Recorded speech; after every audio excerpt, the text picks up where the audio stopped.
Hello, and welcome to another episode of Soap Goes to the Oscars. This is episode 67, and I'm recording this on February 9th, 2025. And if I got a tale for you, a tale of two viewings, to be precise. So the movie this time is A Tale of Two Cities, based on the Charles Dickens book. And usually when I watch these movies, I try to record the podcast right after, either immediately after or like the next day if I have to, or maybe that night if I watch one in the morning or something. Because, some of these hold my memory a little bit better than others. Some of them, if I don't really like it, maybe it doesn't stick with me as well. So I try to record as soon as I can after watching it to, retain any details that I've just seen and any thoughts I might have had while watching the movie. Well, I'm remodeling a bathroom, and so my weekends have been a little busier than they were before. And I had watched a few movies and not recorded anything because I didn't have time. In my head, I thought I had watched three movies. And so I was like, I need to record at some point. I just need to record all three of these. So on January 24th, I looked at my list and I was like, okay, I thought I had three movies, but I could only find two. And let me step back a second. I keep several lists of movies. So I have a list of movies in an Excel spreadsheet that I've been keeping since the early 2000s that of just every movie I've ever seen. I'm sure I've missed some here and there, but I try to keep track of all of them. And I have a separate spreadsheet just for this Oscar exercise, watching all these Best Picture movies. And then I also track things on Letterboxd and a note in my notes app on my phone where I put the current year's movies with a checkbox just so that I can, if I'm on a Friday night trying to decide, what do I want to watch? I don't have to come to my computer and look at the list. I can just look on my phone and be like, okay, I'll watch this one next. So when I went to record those podcasts, I think I looked at my notes app, and the only movies I had, the two movies that I had checked that I had seen for sure were Three Smart Girls and The Story of Louis Pasteur. I was like, I thought I had three, but I didn't have another one checked. Then the next week I watched San Francisco. And then yesterday, February 8th, I had some time during the day and I was like, I'm going to watch one of these movies. Tale of Two Cities is on the Internet Archive. It's free. I'll just go watch it on my computer. So I start watching it. About 10 minutes in, there's a scene where the main actress finds out her father, who she thought was dead, has really just been imprisoned for the last 18 years, and he's been released, and he's still alive. And when they go up to this room to meet him, he's kind of, he's a little kooky. He's been locked away in the Bastille for 18 years. And when I saw him, I was like, well, this looks familiar. And actually, even before that, there was an actress that I saw, and I was like, she's been in a lot of these movies. And I was looking her up, and I was like, oh, yeah, she was in David Copperfield and the year before. And, she's been in a few things. So she was in Little Women. So then as I'm watching a little more, I was like, wait a second. Did I watch this one? And folks, I did. I watched the whole movie, but remembered almost none of it because I think I did not pay attention to this movie at all. I think I started it late at night one night. And it was, it's a Charles Dickens kind of stuffy movie. It is slow as well. And I think I was just probably on my phone, which is awful. And I just didn't pay attention to most of it. There are many scenes on my second rewatch that I remembered because I even skipped ahead in the movie looking. I was like, did I see this? And I skipped ahead a little bit. I was like, oh yeah, I remember that scene. And I skipped ahead and oh yeah, I remember that too. So this is the first time this happened, folks. I watched the whole movie twice. Not because it was the best movie, but because I forgot I watched it. And the thing is I could have just stopped and said, well, I did watch it. I'll just do a podcast. But I was like, that's not really fair. I obviously didn't give this movie a chance the first time. So I'm going to sit through it and watch it. Turns out it's actually pretty good. Here's the best part, though. On my spreadsheet that I keep for these Oscar movies, I had not marked it off as being watched. In my notes app, I had not marked it off as being watched. But in Letterboxd, I did check it off as being watched on January 17th.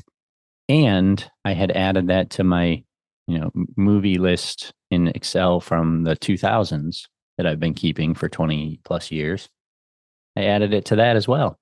So the two documents that I sort of referenced specifically for these Oscar movies, I didn't mark it off. And so therefore, I didn't remember that I watched it. And also just because I didn't remember it. So that was, a wasted 2 hours in the sense that I, could have watched one of these other movies and gotten a little bit further ahead in this process. Yeah. That all being said, I will now review this movie and talk a little bit about it. Tale of Two Cities. And this is interesting too, because, the movies that I'm watching are all 1936 movies. So this is 1936. That's the ninth ceremony. Everything was called outstanding, or the best picture was called outstanding production at that time. And the movies are from 1936. And then the awards were on March 4th, 1937. So if you know the Oscars, this year's is going to be March 2nd, I think, and it's for movies from 2024. Well, this movie, everywhere I look, says 1935, and it does show a release date of December 27th, 1935. I'm not sure why this one was then included in the 1936 Oscars, which were given out in 1937. But that appears to be the case. So, Tale of Two Cities is a 1935 film based upon Charles Dickens' 1859 historical novel, A Tale of Two Cities, set in London and Paris. Film stars Ronald Colman as Sidney Carton and Elizabeth Allen as Lucy Manette. The supporting players include Edna May Oliver. She's the one that I realized was in several of the other movies that I've watched. Reginald Owen, Basil Rathbone, Lucille Laverne, Blanche Yerka, Henry V. Walthall, and Donald Woods. It was directed by Jack Conway from a screenplay by W.P. Lipscomb and S.N. Berman. The film was nominated for the Academy Award for Best Picture and Best Film Editing. Produced by David O. Selznick. Cinematography by Oliver T. Marsh. Edited by Conrad A. Nervig. Music by Herbert Stothart. Production company Metro Goldwyn Mayer. Distributed by Lowe's Inc. As I said before, it was released on December 27th, 1935, with a runtime of 123 minutes. Now, IMDb, I think, said 128 minutes, and the version I watched on the Internet Archive was 126 minutes. So I'm not sure if there were some different versions out there causing those discrepancies in time, but there you go. Production. The film ran from June 4th, 1935 to August 19th, 1935. Picture premiered in New York City on December 15th, 1935.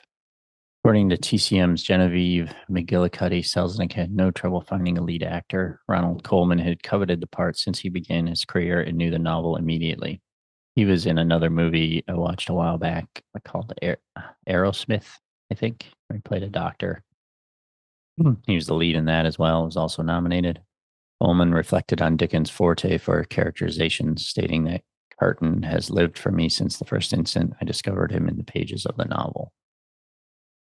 In the book, Carton and Darnay are supposed to be as alike as twins. According to TCM, Selznick wanted Colman to play both roles, but Colman refused because of his experience with The Masquerader. Selznick later commented, "I am glad now that he held out for that because I think a great deal of the illusion of the picture might have been lost had Colman rescued Colman and had Colman gone to the guillotine so that Colman could go away with Lucy."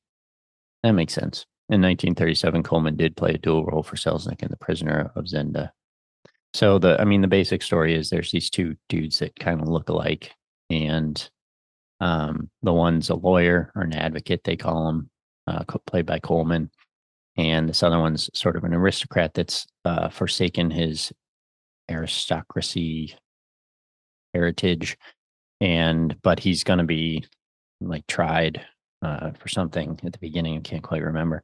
Colman gets him off by having a witness say that it could just be this guy, and like showing his face as the lawyer, and they're supposed to look so much alike that they're like, oh yeah, so it could have been him, and it's flimsy at best, but he gets him off.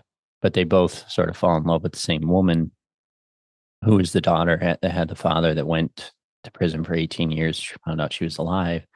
He was alive, but the younger guy marries him. The advocate is a drunk, but befriends her and stays friendly with all of them. And so at the end, when there's the French Revolution, the aristocratic guy, even though he's denounced his heritage, they send him to the guillotine, and this advocate guy, played by Coleman, takes his place so that he can go live his life with his wife and child. The other guy can. So that's why it would have lost something if it had all been played by the same actor, I think.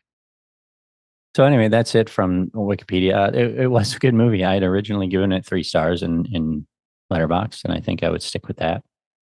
It it was well acted. It was a little over dramatic at times and a little bit too long.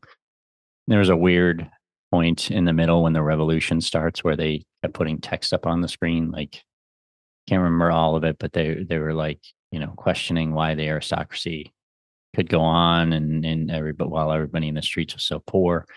And it said like why, and it showed people opening their windows and doors and looking out, and then it said why again, but a bigger font, and then the font kept just getting bigger and bigger and bigger, and why.